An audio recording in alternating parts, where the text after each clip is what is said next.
My name is Jen Webster, and my pronouns are she, her, and I identify as androgynous and queer.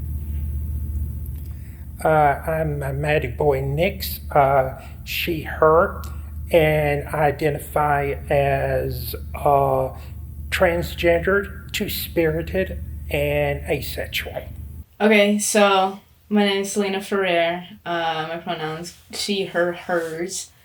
And identifying on the LGBTQ, I guess early on, my only feeling was like bisexual, just because I found attraction towards both. But yeah, I guess I would go with that. Yeah. Okay.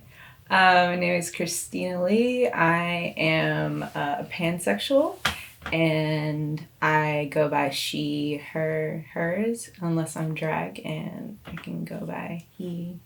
And I normally like to go by he when I do drag.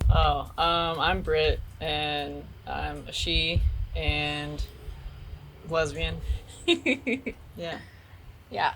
Darcy, also she, her, also lesbian. I'm Satori, they, them pronouns, queer.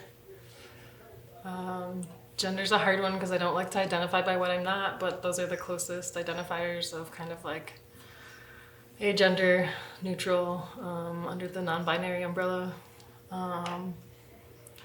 And I guess probably pansexuality is the closest descriptor for that, but I just make a lot of gay jokes, so. And I also I feel very neutral, but I have, I guess if anything, a gender leaning a little bit towards a masculine energy that makes me feel like when I connect with masculine people, it's just really gay, so. That's kind of how it feels. So. Michael, he, him pronouns, gender queer for sure, very gender fluid, whereas Satori's a whole lot of not either gender.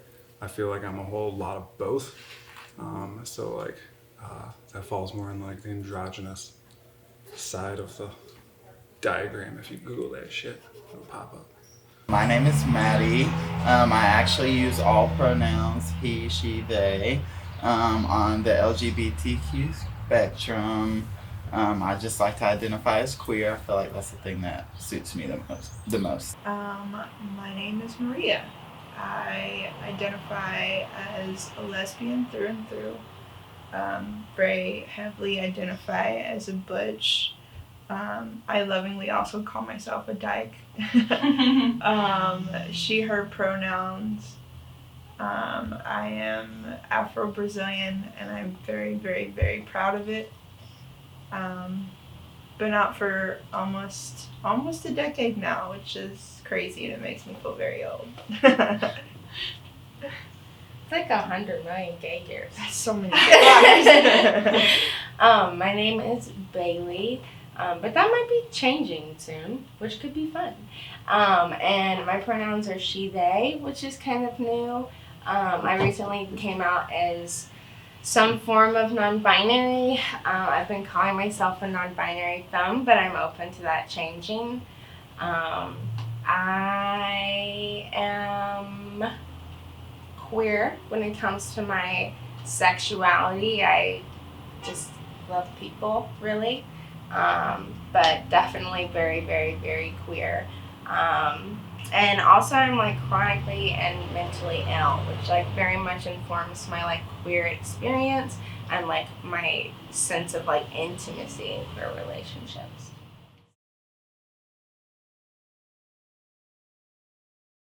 The experience of being queer in the South, it's cost me to learn a lot about reading people and a lot of reading myself too, which I think may be the biggest double-edged sword of the whole thing, because it's so beautiful to learn all of these things about yourself through this experience where you fight between who you are, who you might be supposed to be, how you relate to other people.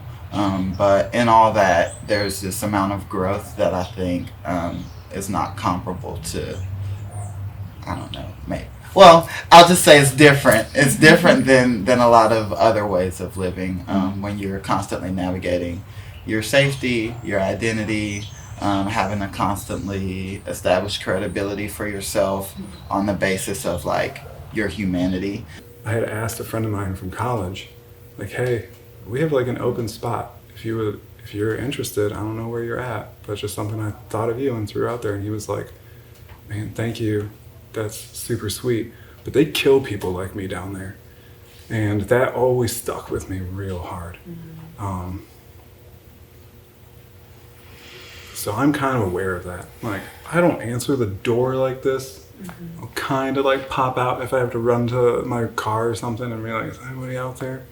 Something that's really sucked about being gay in the South, and also like surrounding myself with like the 10 gay people in Chattanooga, like, is that I see them suffering, or I hear about their experiences maybe with like their family or strangers, you know, at worst being like hurt physically, but even at best it's like you are made to feel like extremely unsafe, or like you're in like a zoo or something and everyone is just like watching you always, like, you know, having to be aware of that.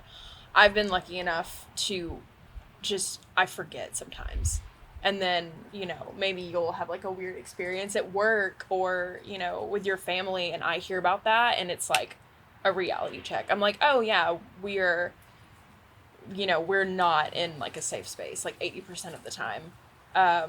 And I can't even imagine like how difficult it would be to like grow up like having to be aware of that and be on alert like from such a young age.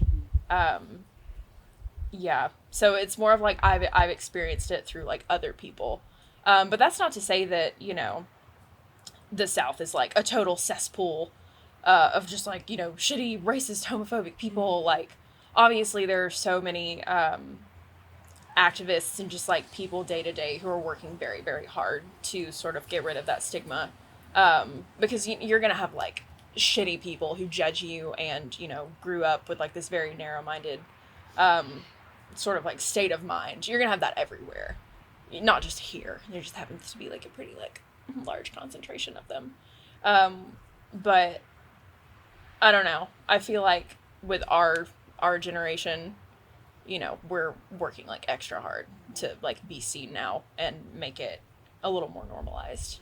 Yeah.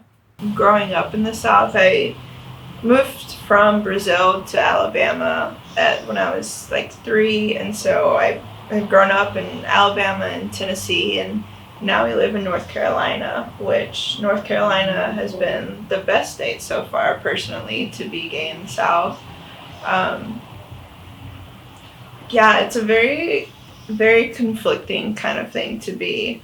I've finally allowed myself to kind of accept my country roots and my like southern roots. I used to really not like it at all, but now I'm like, fuck it, you know, like I'm gonna say y'all, I'm gonna like wear Carhartt as much as I want to and be okay with it. And so it's something that I'm finally starting to enjoy and actually find pride in. But like the Midwest is also not like a super easy place to be queer. So I guess, you know, it's like similar. But yeah, I mean, I don't guess we really have like much to compare it to because it's not like we've ever lived on the West Coast. But yeah, it would rock to be somewhere where there was a bigger queer community and where like it felt like we were, you know, where we could see more gay couples like walking around or whatever. I've never done the whole drag king thing, but I think it's cool. She kind of introduced me to that whole world. I grew up, you know, in Chattanooga, Tennessee, and kind of near the Bible Belt. Grew up Christian, so like the whole like drag department was definitely new.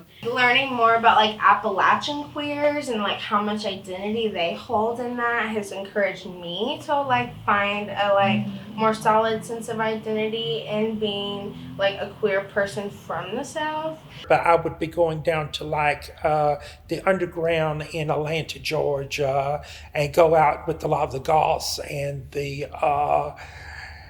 new wavers and the folk like that. And I was very much into the alternative arts of the time, like with the free-flowing sculptures and the multimedia that was going around with and the mixed media. I mean, there's a lot more than that to being queer in the South.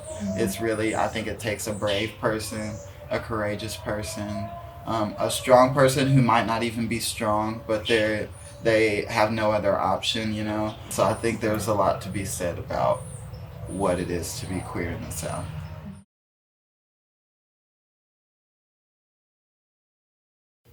Like as far as solidarity, I feel among peers, there's a really strong sense of at least theoretical support. It's harder sometimes to find like actual community that clicks. But at pivotal moments when I really needed support around it, I do feel like I've had at least somebody to go to in the queer community. But I would also say that we've recently met and had at least a few friendships form with people who are in the queer community here and see us That's like true. for queer, Yes. because a lot of Yes. times being like an AMAB couple person, you get like just seen a certain way no matter what you do. And it's nice to have some connections where people really like get the actual diversity of experience and what that really means. So I find in the arts community a lot of solidarity. The more that I see my queer community, I feel like there are a lot of times that I might have taken them for granted, and looking for a larger queer community or a queer community that's different than the one that's in the South per se, but like I said, that is just time and time again humbled me as I've recognized what my community here has offered to me and how vital they've been in me being able to like keep my head and maintain my peace in a place where I might not otherwise. So I've kind of found it. I will say it's taken me a minute to find my queer community, but here I feel like I found that and I have all that I would need from a queer community right here, and I'm extremely grateful for that. I came out when I was 26, and so I feel like it was this whole acceptance of the community that made me like really, really like, okay, not only like accepting my identity as a pansexual woman, because I was around so many like Black queer women and like seeing them experience it, and like they were so opening and welcoming. They're also creatives, and like I was at a point where I wasn't doing like a lot of creating and was like working, but it was like this whole process of like finding myself in a room of women who have lived their whole life and as Black queer women, and then being so like open and honest about it. I don't know. It helped with my acceptance for sure. The people that we choose to bring into our life and our chosen family, it's so much more sacred. People are not going to look at Maddie and say there's a sort of a cis heteronormative person regardless. So since passing isn't sort of a question, the question of safety is still going to be, I think, more so if we are visibly touching, because then it's safety in numbers. It's saying, well, she's not by herself.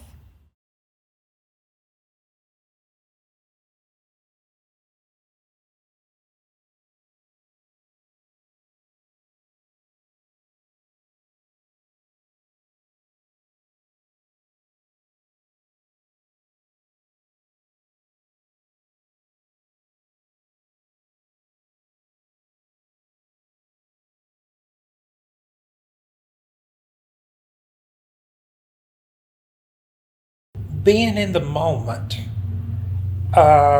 with whatever we're doing, be it walking, be it hiking, be it talking to one another or discussing something, it's like a interaction between the two of us that I don't necessarily have with other people. Partially that's because I'm autistic, and it's just like a lot of times all the people are around me, a lot of people speak to me, and I just have enough mind space to give a person a limited amount of me. And in a relationship with Jen, I'm giving more. I'm giving as much out of myself as I can possibly can. We got married a month ago.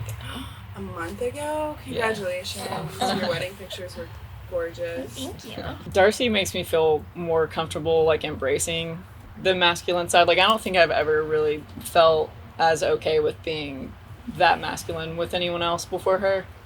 And so that's been a really great thing about our relationship.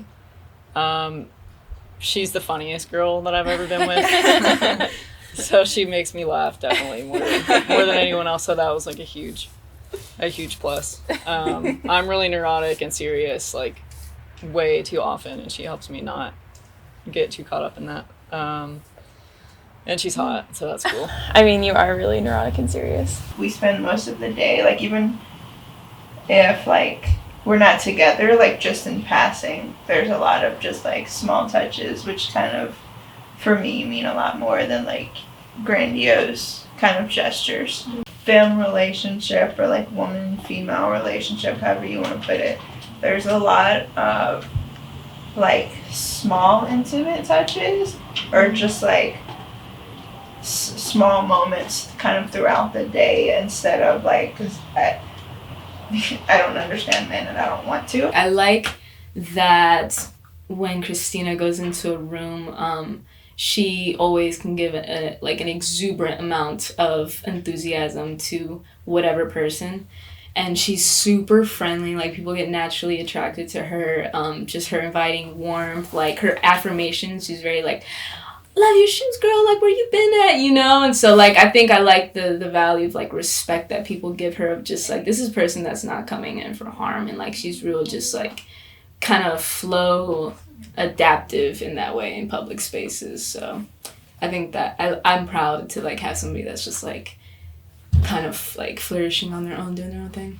Like, even at our hardest times, like, our like, life together is peaceful and in a genuine way, where we're not just like, oh, let's ignore everything and be fake so we can have a good time, but more like, we know shit is hard, but also we have each other in a way that transcends that, and, like, we have that peace and security. And our relationship is really a shared different experience for just the two of us, and something that is still evolving and growing, particularly right now. That's why people partner, is like, I'm looking for somebody that I can be as real as possible with, and you can't do that without doing an immense amount of your own work continuously throughout your life. And Satori, more than anybody else I have ever met, does that work in themselves. I admire you a lot.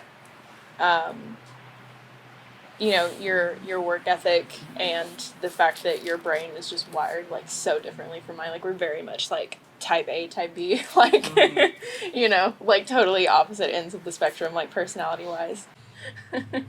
For money. She's, like, super thoughtful. Probably, like, one of the most, like, thoughtful people. I shouldn't judge. I just not look at you. That's what it is. Yeah.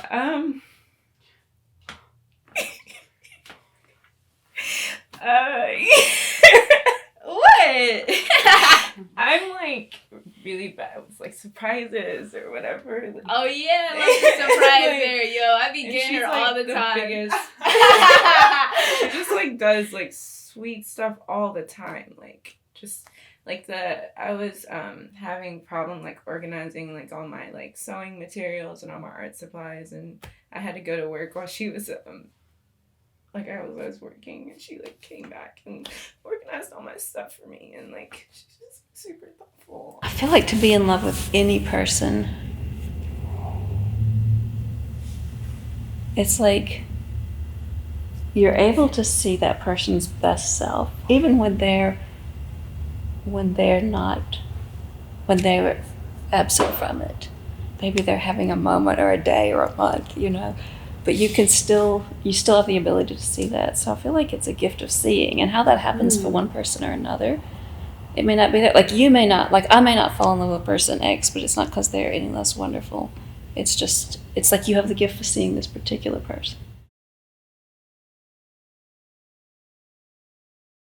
When Avian was born, it was not quite yet socially a thing to use neutral pronouns. It was like still really weird, it was 10 years ago, and then like 8 years ago, people started doing this or something. So, but at the same time, like, I was enough aware even before I knew what my own deal was to know that, like, assigning that hard is really not the way, because clearly not everybody matches their assignment, and like there's no reason to go that hard with it. So like as soon as Avian could express preference, we would shop like the whole store of all the sizes that fit you, for example. And like for a while he would love, like, his favorite colors were pink and purple and sparkles, and he had this dress that he would wear everywhere, and it, like, just like because it's fun, and like I have no agenda for him to dress that way, or it's just like whatever if you're into that, that's cool. If you want to wear this, whatever, like, that's cool. Silky dresses, So, yeah, doesn't that just feel great on your body? Like, to have no judgments about anything. So really and incredible. like mostly he pronouns, but definitely like enjoys the they, and that's something that we just kind of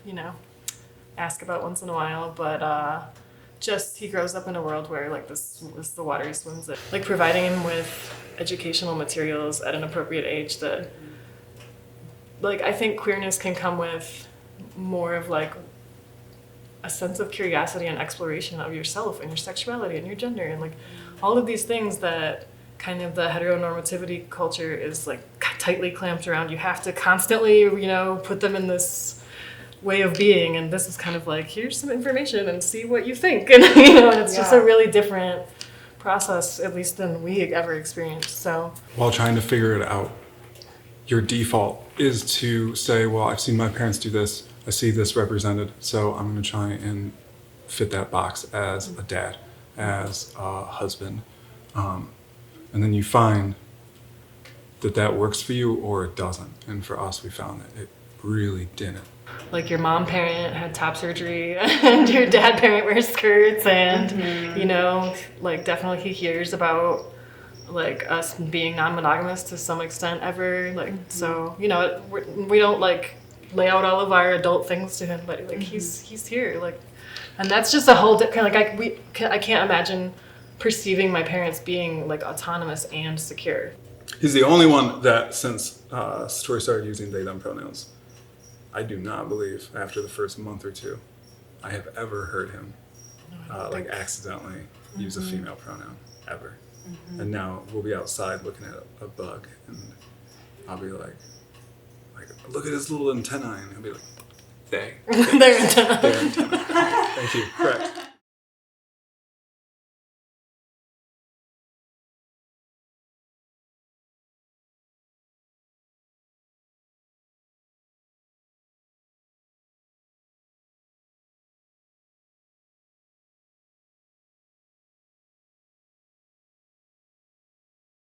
I've been doing LGBT activism, among other things, since 1986. And I was involved with ACT UP, and I was right in the middle of the AIDS crisis of the 1980s, as well as the whole, LGBT folk could still be institutionalized in the mental institution in the 1980s, and transgender was still considered a form of mental illness right up to 1984. And I spent a lot of the 80s in the mental institution locally, because it was just pretty much a revolving door for me. And when I wasn't locked up in the institution, I was doing activist work, such as going to the homeless camps, doing mental health issues and LGBT issues as well, and going down to Atlanta, Georgia, and participating in some other pride stuff down in Atlanta. and being involved in some of the early stuff that went on here in Chattanooga in the early 90s. And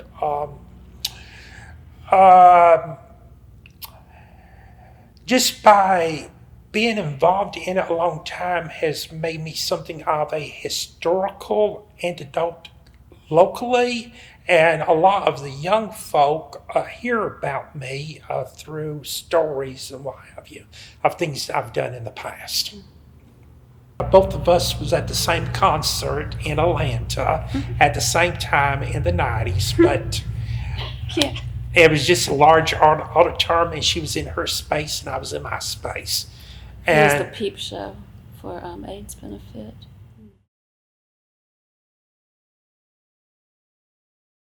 Having a racial queerness is you're navigating kind of two different situations in which you're ostracized for things that you may not necessarily control, and especially within the Black community, and how much they can be that stone for each other.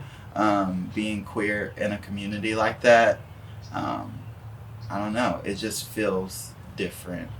I feel like you're kind of grappling for anything that will resonate with you or that will take you in at times. And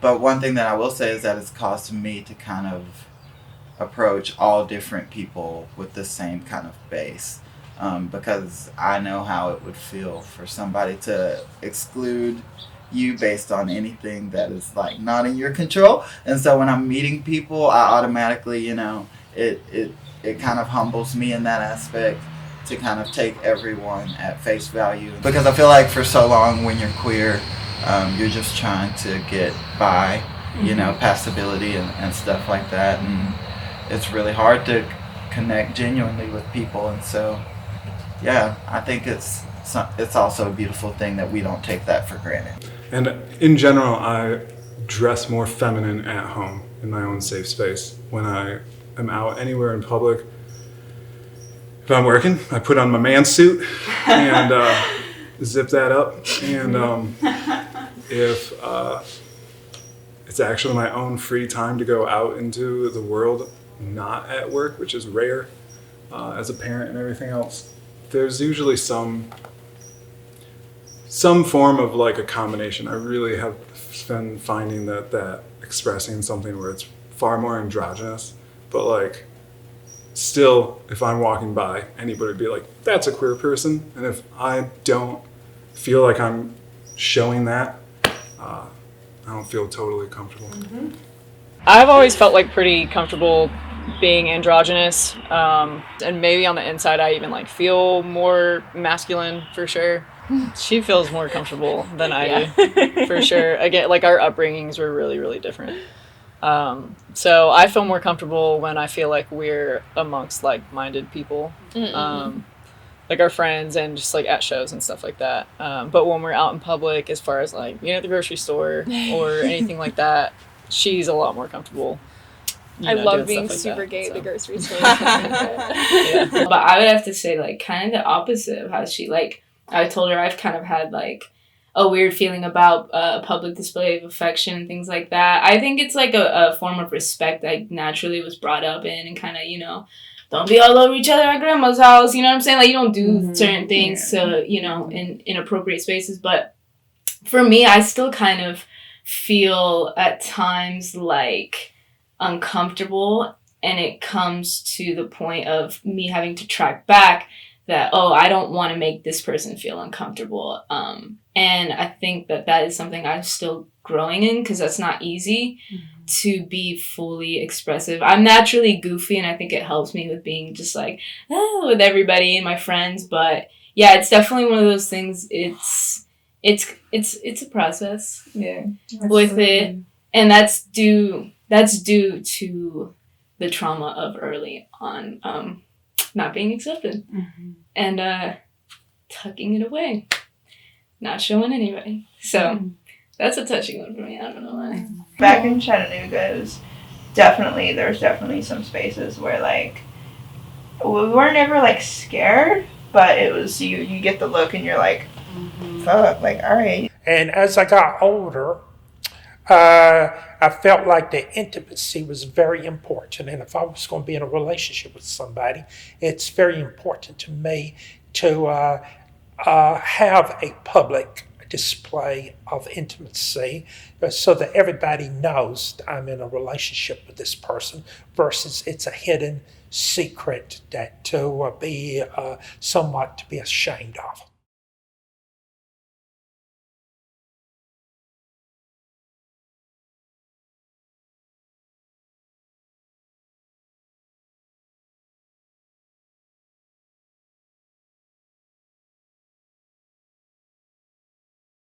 I don't know, representation is like super important, and it's just like not even like representation in like kind of popular culture, subcultures, whatever. It's just like, I don't even know, representation in your own spaces is something that I've just like personally never really found. And I think that's another thing of growing up like queer in the South. Like there's not a lot of like Afro-Brazilian dykes running around, you know, like I'm usually gonna be like the token person in the crowd anyways. I didn't really grow up seeing examples of that, so for me it definitely took into the social media route and seeing other people that live in different areas that were more accepting of that.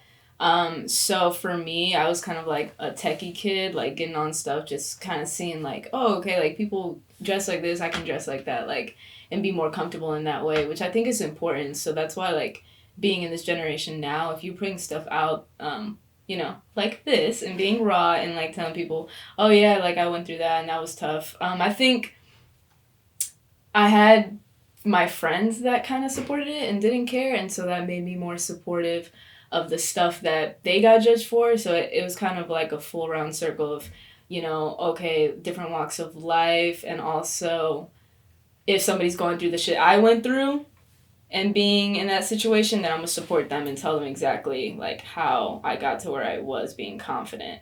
It's gonna look different for everybody, but you can share that. Fuck societal norms that you have to look a certain way to be queer. Like the ways that I can use my privilege and visibility to make any space for the queer community at large is something that is important to me. And it doesn't, like it's not, it's like literally that's the least I can do, you know? I really like dancing and performing, I guess, but I've never felt like comfortable in like singing like out as much. I like to sing too, but it's like one of those things I feel like I used to get like stage fright when people would ask me to sing, but for some reason like drag makes me feel like super comfortable like being seen in that type of way. And I don't know, it lets me like explore like a different side of myself that I feel like is very big part of me is my masculinity. I feel like so much of mainstream education would benefit from queer perspectives. So yeah, Simone de Beauvoir, bell hooks, Judith Butler. I really resonate more with like bell hooks and Audre Lorde and Kimberly Crenshaw. Portrait of a Lady on Fire, where they kiss, and she says, do all lovers feel like they're inventing something? That's like the most magical way for me to even like put like queer intimacy in touch, because it's like, in no way is like heteronormative love less valid, less beautiful, less sacred, but there is like a special bond between two queer people, two Southern queer women who have chosen to like completely untraditional paths as women, as like a non-binary femme and as like a butch woman.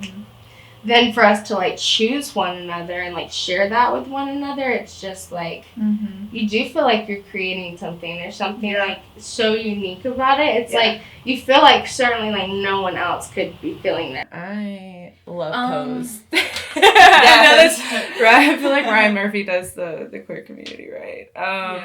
But like I said, like that whole expression of like ballroom and like voguing and like it's drag. It's a whole culture that it really is an identity, like it helps with identity, just like with culture, with race, just like culture. It's the same, you know. So I really heavily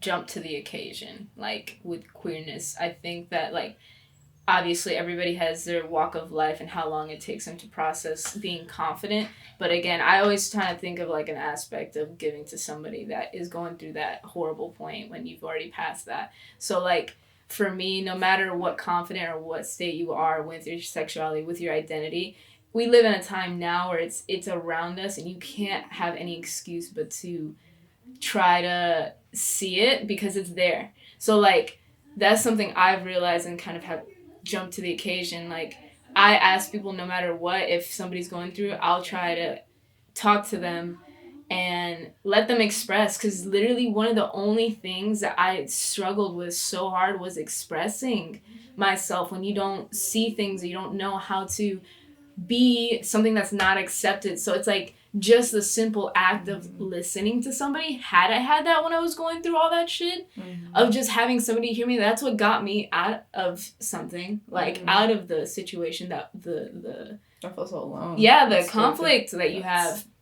Yeah. But so yeah, like jump to the occasion, like just be somebody that can listen and can hear and just take a perspective, because that's all this is about anyways. Yeah. In a positive sense. You know, don't wreck anybody and try to steer them, but just be a listening ear, you know? Like, it's there, it's here. Mm-hmm.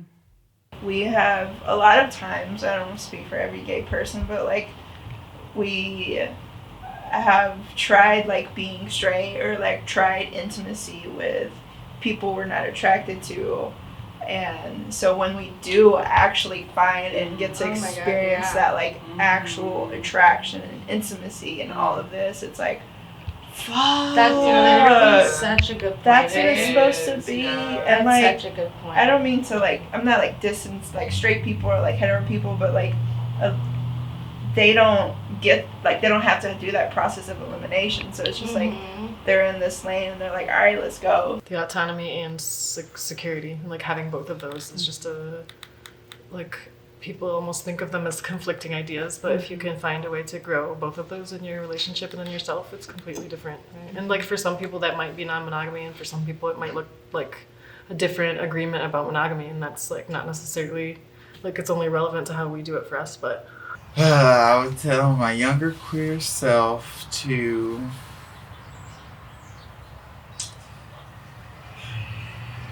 trust in timing, to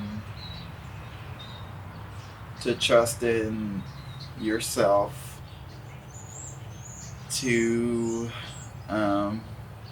make sure you go through the process of healing all of the raw emotions that you feel, but to make sure you actually feel them out first fully and kind of like embrace what it is that makes you that through your journey. I would tell them to keep an eye out for people who are lighthouses. I would tell them to cling on to hope.